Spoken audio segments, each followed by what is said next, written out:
Today's topic is social issues and the environment. So today we are facing a lot of social issues. In that we are with natural resource we'll see urban problems related to energy. So urbanization is a ultra modern word, but the thing is we are using more energy in all sources, so that becomes a problem for others. So urban center uses enormous quantity of energy. In the past, urban housing required relatively smaller amount of energy than we use at present. So now we have from a living room we have a TV, AC, washing machine. So all the equipments are more now in smaller houses also. So the basic needs are increasing, the usage of resources also increasing, the energy resources being used more now. So that is making a power failures or whatever, that is becoming a problem for us. A traditional housing in India required very little temperature adjustment, as the material used, such as wood and bricks, handle temperature changes better than the current concrete, glass and steel of ultra-modern building. So now we are using concrete walls, glass materials for building our house. So wherever we can, we are making a glass walls, so it will look more attractive. So there all we are using a electricity. The steel plants completely run with the electricity. So these all makes a changes in the atmosphere. So a lot of changes are happening with the urbanization. Cities are the main centers of economic growth, trade, education, innovations, and employment. When cities are being divided not only as a cosmopolitan, means metropolitan, we have also have a cosmopolitan where the standard of living is more. So there, your as a standard of living is more, your we are using more equipments, and maybe the electricity is being used more. The energies which we are using is gas, whatever the energies we are using is more. The uh, as it is, the economic growth of the place is also increasing, where trade happens in that places. Educations have more educational institutions will be there, innovation centers will be there, and employment opportunities are more on in the cities. So people started moving towards a city, and the population of city is growing, the standard of living of people is increasing, so the problems is also increasing. Other than that, until recently a big majority of human population lived in rural, and their economic activities scattered on agriculture, cattle rearing, fishing, hunting, and some cottage industries. As I said before, now the people are more moving towards city. So as they are moving towards the city, the population in the city is increasing. Before, the people were in rural state, where the villages were more, the towns were more, where the minimum of their living business was agriculture, cattle breeding, rearing, like fishing, hunting, some like cottage industry, handwork, hand businesses. So like that they were doing. So the way people were living more in the village and towns, but now people are moving completely towards city for the standard of life, the improved standard of life they need. In developing countries, to urban growth is very fast, and it's most of the cases it is uncontrollable and unplanned growth. Yes. In developing countries, India is a developing country for past so many years, but now we are into the stepping towards development of the country. So here, the growth is urbanization. Urbanization is making the growth in a rapid level. So where we people started using mobile phones in the college level or something like that, but our kids who have 3 years or 4 years have started using their mobile phones very fast, which we used to search still, but they are very fast in that. So because the growth has been made them everything handy. So people, as the urbanization is happening, the growth is also increasing. The it is not it is uncontrolled, because it is going beyond our control. So a lot of things has been changed in few years. In contrast, the rural setup, the urban setup is densely populated, consumes a lot of energy and materials, and generate a lot of waste. So it may be food waste, it may be other degradable biodegradable waste. So like everything has been increased in the city side. So as population is increasing, where you don't have more space, so these things will happen here. So next is water conservation. So water is very important as it's a very important to the for a person, as it's a primary need of a person. Water, without water no one can live. So that is a how to conserve the water. Water being one of the most important, most precious and indispensable resource needs to be conserved. The following strategies can be adopted for conservation of water. Decreasing run of water. So how to reduce water usage. So where all we can use the, where we all we can reduce the water. So running loss. So when we are brushing our teeth, putting on the owning the tap and standing there, so like that, if without doing like that, we can close the tap. A small changes will make a lot of differences. So this can be achieved by counter cultivation and small furrows and ridges across the slopes trap rainwater and allow more time for infiltration. Conservation bench terracing involves construction of series of benches for catching water off. Reducing vaporization losses, storing water in soil, reducing irrigation losses, reuse of water, preventing wastage of water, increasing block prices. So these are the some tips for controlling a, means conserving the water. So one is reducing decreasing run flow of losses. So how much we need to use it. The same way reducing vaporization losses. So the temperature, global warming, the temperature is more, so the vaporization will happen.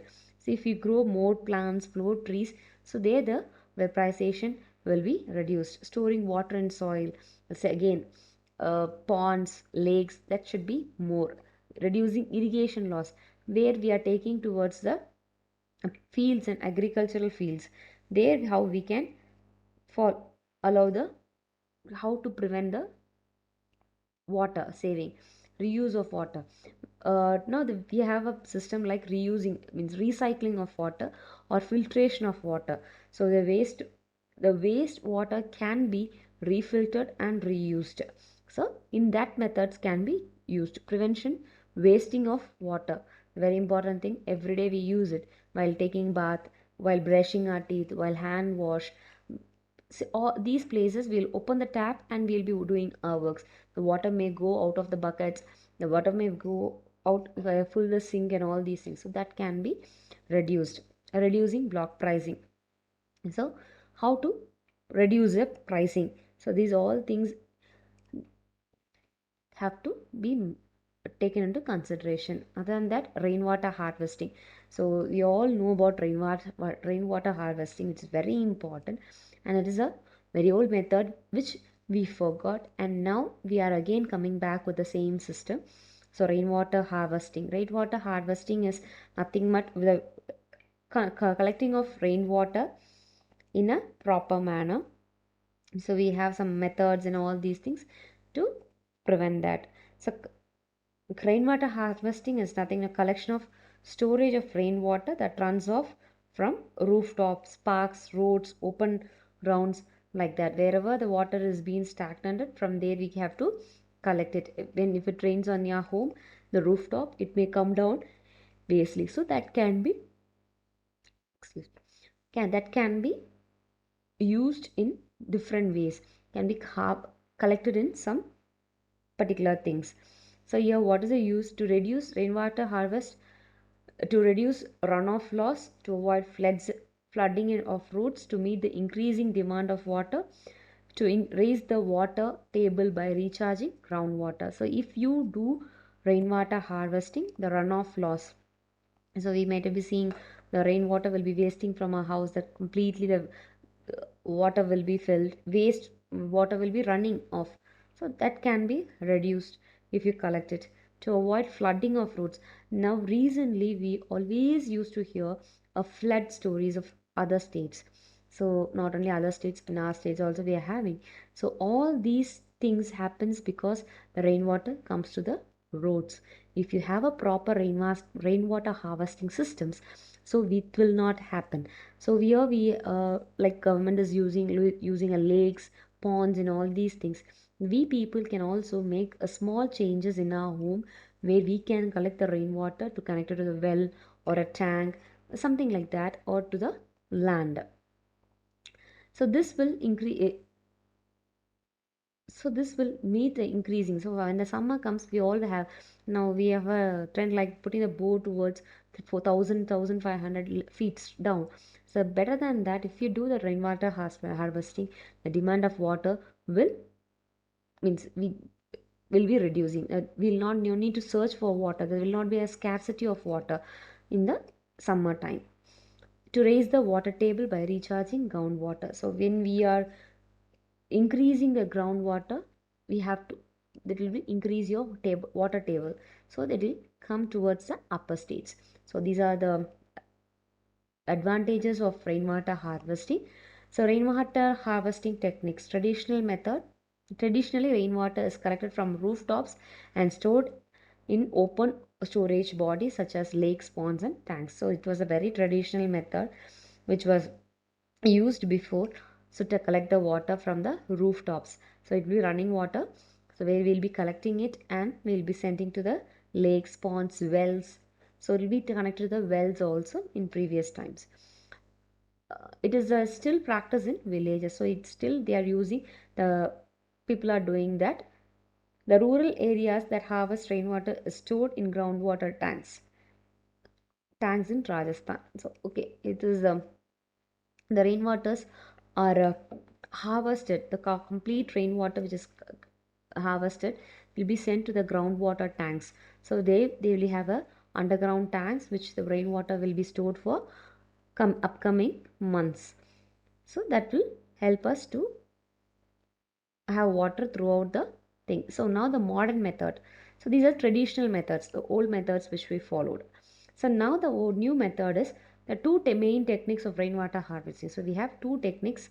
So one is storage of water on surface for further use. So we'll be storing recharge of groundwater, storage of water on the surface for future use is very old method. Recharge of groundwater in a recent concept and structures used for the purpose of pits, drench, dung wells, and spreading technique. So we now these are the techniques which we are using is pits. Where if we have a wells in home, we will be connecting it to that dug wells, trenches. So this in these methods we'll be collecting it. Resettlement and rehabilitation issues. So here we come with another thing. Various development programs often lead to displacement of native and tribal people who are poor and very often not educated. So when we are as started with the thing urbanization. So as we are urbanizing ourselves, people are started moving towards a city and the nearby places where because of that the people are affected actually. The thing is, people somehow believing still with the agriculture are not able to go forward because maybe the old people cannot do it. New trend who are educated are moving towards the cities. So we have more development projects towards um, city side. So this is what the happens in thing. So resettlement means the process of settling again in a new area. So here two words we have seen, resettlement and rehabilitation. Resettlement means we are moving from the place where we are and settling down in a new place with the new circumstances. And second one is rehabilitation. Rehabilitation means restoration to the former state. So we are moving. means once it has happened, something has happened, floods or something, so again bringing back the place to the same level, so that is also, that is called as rehabilitation. And so maybe like natural disasters may happen, so there the states, the place may completely destroyed, maybe flood, maybe other tsunamis, volcanoes, so a lot of other natural reasons are there, earthquakes. So when these all happens, the place where we are may be destroyed or restructured, so we need to bring it back to a proper structure where it was like that. So that is called as rehabilitation. They have the so the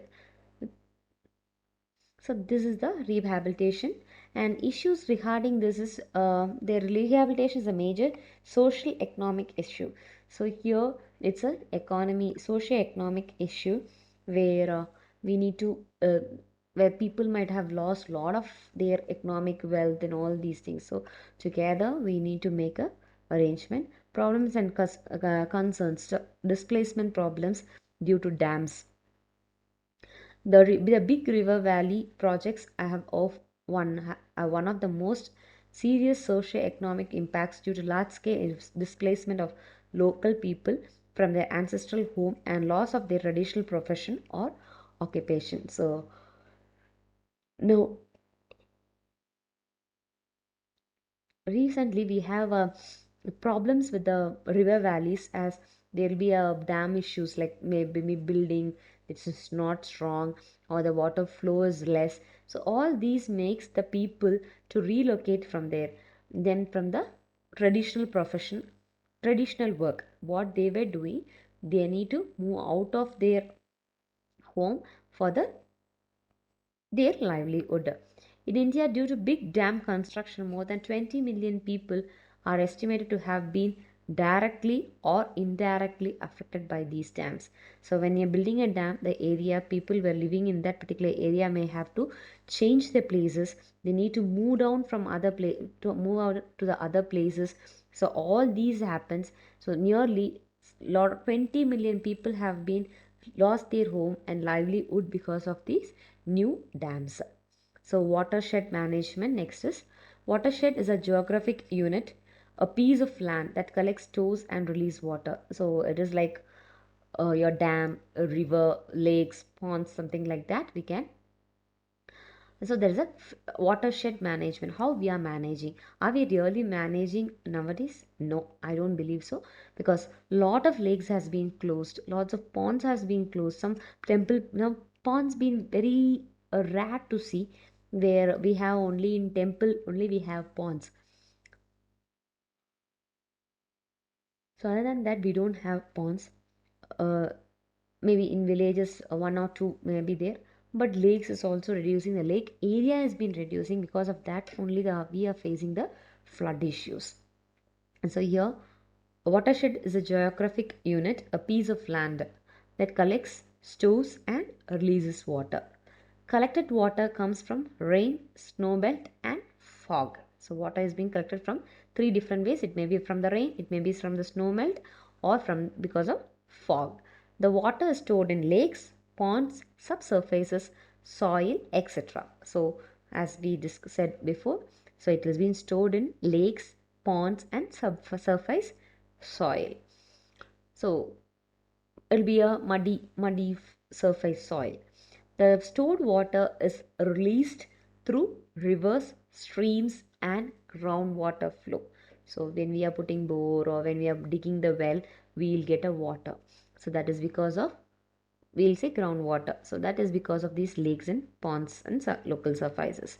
So other than that, this water will be released through rivers, streams. Streams will be used for the agriculture purposes. Rivers is also being used, but rivers will carry from one place to another. The watershed is defined as a land or from which water drains under gravity to a common drainage channel like streams, rivers, lake, estuary, and even the ocean. So the water will be drained under the gravity. So always the water will flow down, flow. It will be flowing only. So the water cannot be stagnated for a long time. So this is This drainage channel is been under channel will be streams, rivers, and lakes. And so through this will be drained. Causes of watershed degradation: overgazing, deforestation, mining, construction activities, industrialization, soil erosion, shifting. So these are the reasons for the watershed degradation. So overgazing, deforestation, mining, construction activities, industrialization, soil erosion, shifting. So soil erosion, we all know, like due to our rainfall, if you don't have a proper trees and all these things, it will be moving from one place to one place. So there the problem happens. Construction activities, lot of construction activities are happening. So underground water level has been decreased as of now. So other than that, we have industrialization, again the same thing. We have a lot of new industries are coming towards the cities or whatever. There the water groundwater level, they are, when they are doing a cementing work and all these things, water level will be decreased. So this is the things. Miming, same. Miming is also digging the land for the purpose of taking some resources. So these all makes the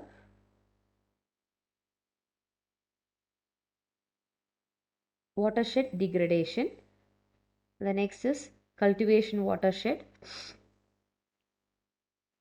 Rational utilization of land and water resources or optimum production causing minimum damage to natural resources is known as watershed management.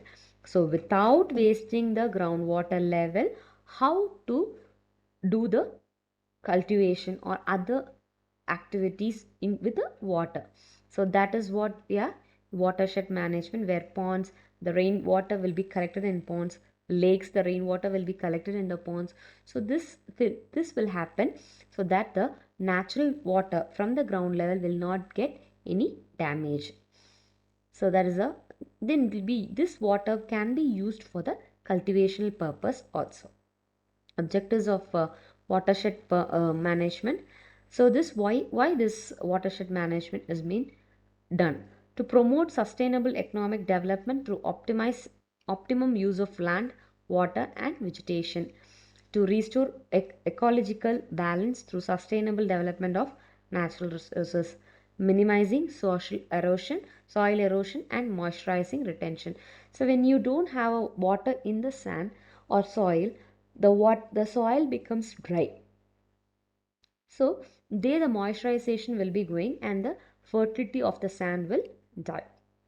And so if you do a watershed management, this will have a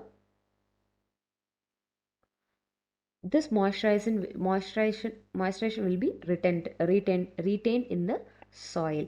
And if you do this watershed management, we can reduce the soil erosion process also. So when you have a water in the soil, the soil will not be flowing. When you have a more flow over the water, the soil will be moving. So it is to restore the ecological balance through a sustainable development of natural resources, which that already we have some natural resources which we can restore it with these methods. A small changes can make big changes. So that is the reason we are doing it. The Air Prevention, Control and Pollution Act 1981. So the air is a very important one which we are everyday inhaling and exhaling. So inhaling is oxygen and exhaling is a carbon dioxide. The same way the vehicles and all these are making the atmosphere a unhealthy because of the pollution. So the Indian government has passed an act in 1981 to prevent and control the pollution. So that the act provides the prevention, control and a statement of air pollution. In the act, air pollution has been defined as the presence of any solid, liquid or gaseous substance in the atmosphere which may be harmful to human beings or any other living creatures or plants or properties. Noise pollution has been instructed inserted as pollution in the Act of 1987. So there should not be any pollution, not only air pollution, there should not be any sound pollution too. And so breaking the horn, keeping the sound volumes and all these things should not be done because of Sound Pollution Noise Pollution Act of 1987. So when it comes to the air pollution, already the government has been given a clear instruction that there should not be any solid, liquid or gaseous substance which are harmful to the atmosphere, should not means which is harmful to the human beings, should not be there in the atmosphere. So we have a percentage where which we can inhale and exhale. So that percentage should not be crossed. If crossed, it will become a problem for the human life. Pollution Control Board sat sorry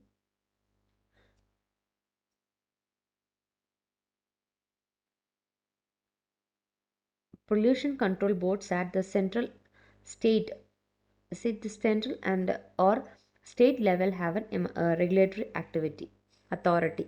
So here the state and central government together work towards it, the pollution control, and it has been they have their own regulations, rules and regulations which should be followed by every people who have bike or car or whatever, any four-wheeler and two-wheeler, which we need to follow these rules and regulations, so the atmosphere will not get any damage. The next is Water Prevention Act. It's in 1974. It was initiated by Srimati Indira Gandhi after the 1974 Stockholm conferences. In this act, to provide for the prevention and control of water pollution, maintaining and restoring wholesomeness of water. So, in this, after the Stockholm conferences, Srimati Indira Gandhi, a prime minister, former prime minister, has given this act like Prevention and Control of Pollution Act again 74 to the water pollution. We should not make any pollution towards the water to maintain and where the they are maintaining a wholesome of water. It may be a river, it may be river is a flowing water, lake or pond. The waste of a factory or chemical waste should not be altered to their things.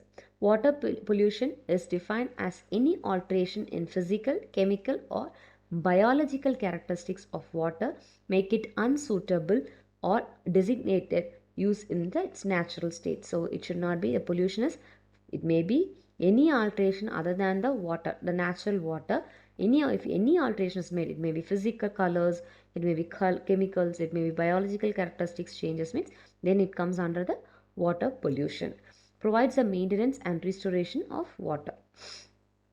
Next is the Wildlife Protection Act 1972. This is also very important, where we are not protecting our wild animals as of now. We are taking their homes as our homes. It came into existence in 1972. Wildlife has transferred from state list to concurrent list in 1976, thus giving powers to central government.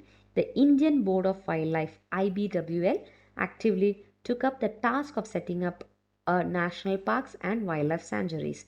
It defines wildlife related terminology. And so here we need to safeguard our wild animals. We have a big list of animals where it is very less number will be there in the place, so that we need to maintain them safely. Next is Forest Conservation Act of 1980. The act deals with the conservation of forest and related aspects. The state government has the powers to use forest only for the forestry purposes.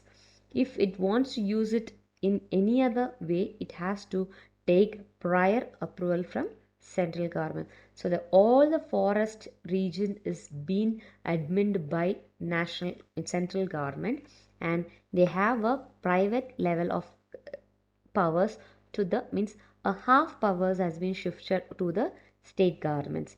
Only very limited powers has been given to the state government. Other than all the government means all the powers are with the central government to safeguard the forest, and state government are asked to use only for forestry purpose. To make some forest purpose, they can use any forest areas. So like national parks or something like that, they can use it.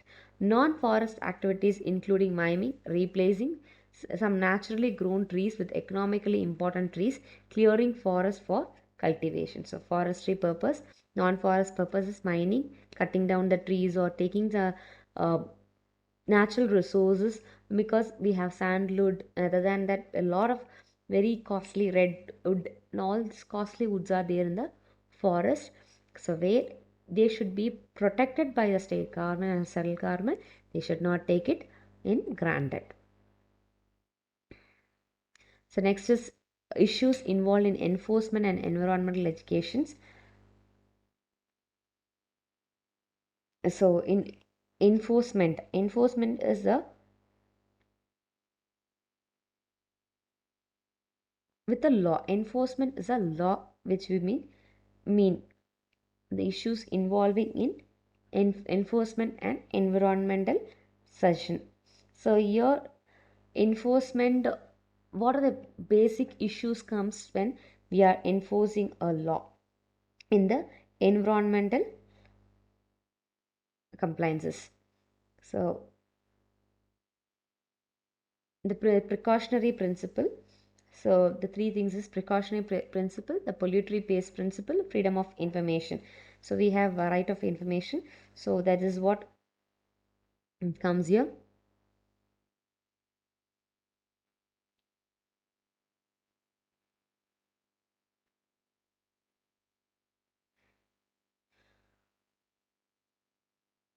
So here three major categories are being involved in the.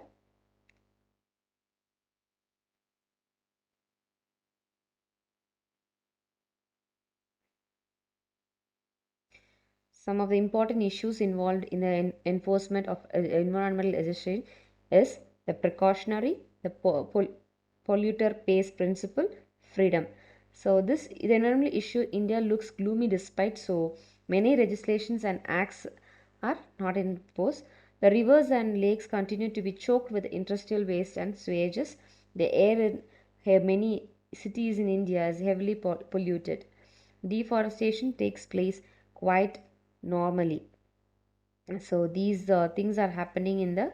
So we have Air Prevention Act, Water Prevention Act, Noise Prevention Act. So but everything is followed. Is it followed? We are not very clear. The precautionary principle is a risk and uncertainty faced by the environmental management. The principle implies that an ounce of prevention is worth a pound of cure. It does not prevent problems, but many reduce their occurrences and helps ensure contingency plans are made. So when we are doing something, we should be clear, precautionary should be taken, because before itself we should be clear what we are going to do, and we should know how they react. So these are things comes under the precautionary principle. The polluter pays principle, the polluter pays principles for damage cause of development. So if there is any uh, who pollute the things, maybe water, maybe the air, maybe the noise. So whatever the pollutions are made, these pollutions are, who makes the pollutions, they need to pay the principal amount to the government. So there we get a clear information, means there will be a fear towards the law. And next is freedom of information. Environmental planning and management is hindered if the public, NGOs, or even official bodies are unable to get information. So we are not able to get the information. So but in India we don't have that rule, but in other countries like US, European Union countries, they have USA, they have the Freedom of Information Act, where we can get any informations on disclosures from the government in preventing this part. Summary. So altogether, so what water pollution is defined as an alteration in physical, chemical, or biological characteristics of water, making it unsuitable for designated use in its natural state. So whatever the things may be, the it should be pure. If it is not the pure water, any alteration is made with the color, with the minerals, or with the chemicals, so biological factors, whatever it is, then and it cannot be used by the people, then it is a water pollution. So next is energy. So energy use is closely related to development in industries, transport, communication, commercial, household, and agricultural activities. So the required amount of energy should be used by the people. It is more in urban areas than the rural ones, so that can be limited, and we can try to limit our usage. And the same way, the pollution, water pollutions can be reduced, air pollution can be reduced. Air pollution can be much be reduced by ourselves. Each one can take a part in that, except then big industries. So already big industries are making a lot of pollution over there. So which we can reduce is, we can reduce our bike use or car use if we have any alternatives, like public transports, maybe a metro train, maybe like that. If you take it there, the pollution level may be decreased, or pooling the vehicles. Same friends can, means 2 3 members together going in a car, or two friends together going in a bike, so it will reduce the pollution in a environment. Thank you.